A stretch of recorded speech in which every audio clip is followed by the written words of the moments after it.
Bonjour à toutes et à tous et bienvenue sur cette nouvelle vidéo dans laquelle je vais vous présenter quelques combinaisons du jeu d'échecs, comment les chercher, comment les trouver et comment calculer.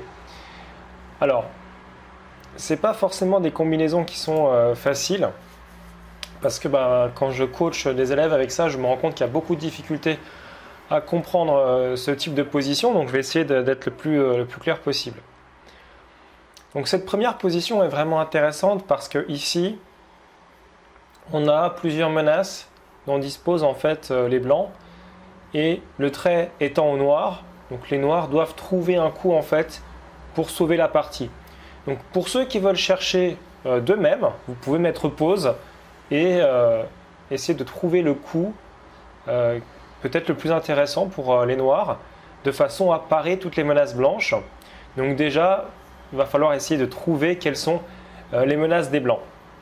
Alors, pour ceux qui veulent qu'on avance ensemble, qui ne veulent pas chercher par eux-mêmes, mais qui veulent que je leur montre un petit peu de quoi ils retournent, eh bien, je vais vous montrer tout de suite les menaces des blancs. Et c'est comme ça que je fonctionne. Dans une position, je regarde les menaces de mon adversaire, et après, je me dis, ok, je vais jouer plutôt de telle manière ou de telle manière, pour avoir les meilleures positions possibles par rapport aux menaces qu'il a. Alors, ici par exemple, la première menace, ça serait de prendre sur B7 et ensuite de pouvoir prendre ma tour. Ça, c'est une menace blanche. La deuxième menace, c'est de prendre mon fou. Bon, mais si je fais le compte, ça c'est la première chose à faire normalement. Si je fais le compte, j'ai 4 pièces mineures et lui n'en a que 3. D'accord? Donc théoriquement, je peux me permettre d'abandonner une pièce, mais pas plus. On va dire une pièce mineure, ça irait. Il faut faire le décompte des pions. 4, 8 pions contre 6 pions. Donc en fait, on voit qu'il y a quand même 2 pions de plus pour les blancs, mais une mauvaise structure. Donc à tout prendre, je peux me permettre de donner une pièce, mais il faudrait que je récupère 2 pions quand même. Ce serait pas mal.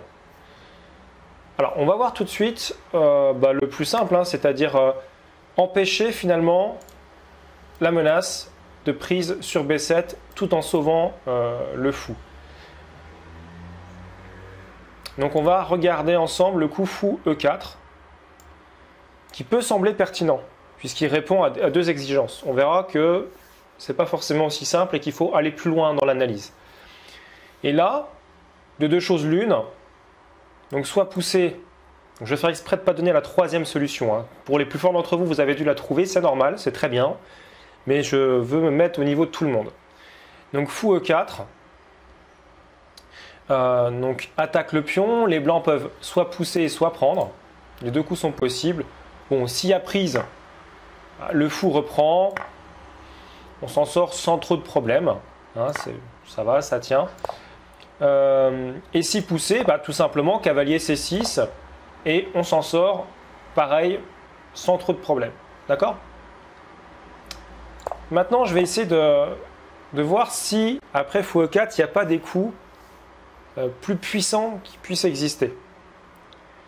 Et en fait, j'en trouve un.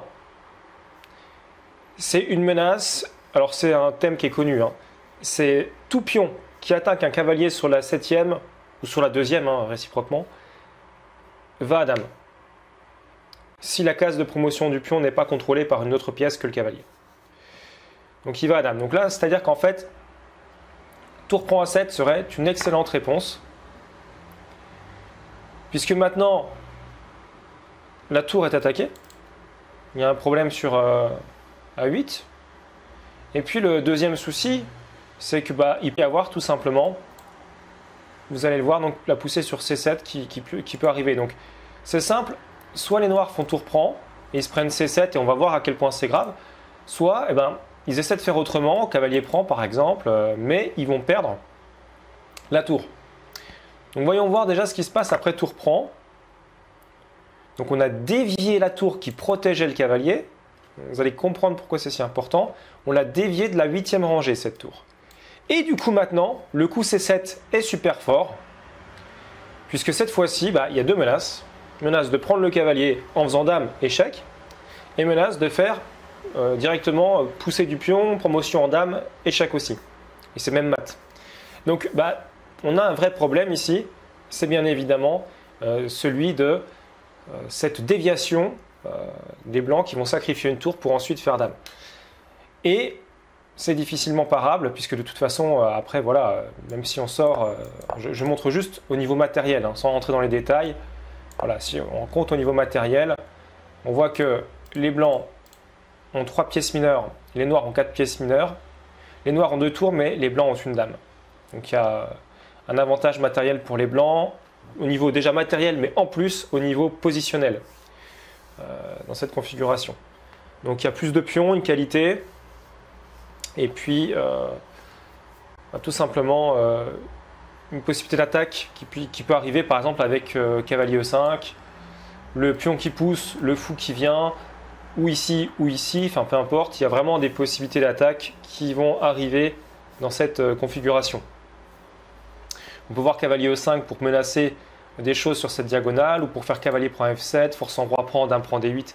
Et on peut voir plein de choses qui peuvent arriver. Donc ça, je vous laisse calculer. Hein. Vous êtes assez grand pour calculer par vous-même ces suites-là. Hein. Donc prenez votre temps si ça vous intéresse. Mais voilà, je vous ai montré concrètement que ici, le calcul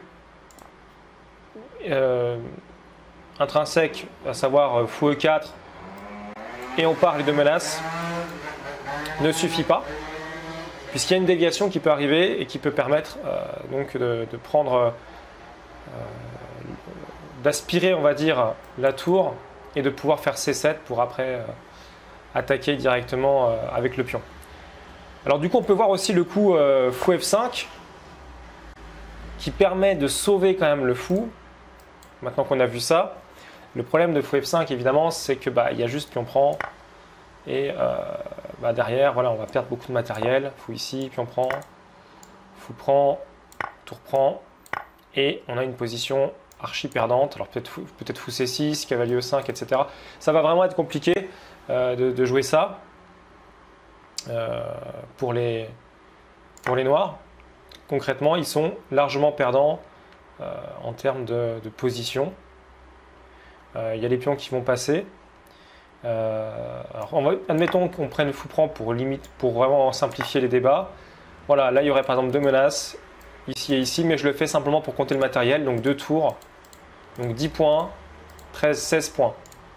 Ici, côté noir, il y a 5 plus 9, 14 points, du côté noir. Donc les blancs ont une supériorité matérielle, ils ont une supériorité au niveau de la position, la tour est sur la 7e. Concrètement un gros avantage. Voilà. Donc après c'est bien évidemment à vous de calculer pour voir jusqu'au bout ce qu'on peut obtenir de ces positions.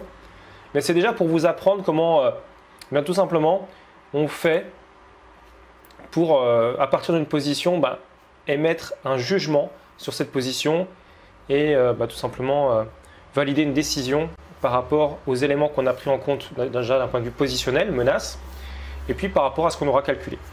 Donc voilà, c'était une vidéo assez courte. Alors, j'ai pas beaucoup de temps en ce moment. Je ne peux pas vous faire encore de vidéos sur le tournoi des candidats puisque les parties sont vraiment complexes. Il y a beaucoup de choses et puis j'ai pas envie de vous faire simplement quelques analyses de fin de partie ou de combinaisons gagnantes, ce qui ne serait pas forcément utile. Puis c'est surtout largement fait ailleurs. Il y a des lives, il y a des vidéos qui sont faites ailleurs. Donc je ne vois pas d'intérêt à faire la même chose que les autres personnes. Mais moi, j'aimerais me concentrer vraiment sur le coaching et renouveler donc mon offre, c'est-à-dire que moi, je vous propose de vous coacher si vous êtes joueur de compétition ou si vous êtes simplement, tout simplement amateur du jeu. Eh bien, je vous propose donc de suivre le lien qui est dans la description de cette vidéo et de me contacter, de me laisser un petit message pour pouvoir avoir une offre de coaching de ma part. Voilà, bien écoutez, je vous dis à très bientôt pour une nouvelle vidéo. Portez-vous bien, je vous souhaite des belles parties et puis un beau tournoi des candidats. Et puis je vous dis à très bientôt sur la chaîne. Ciao, ciao!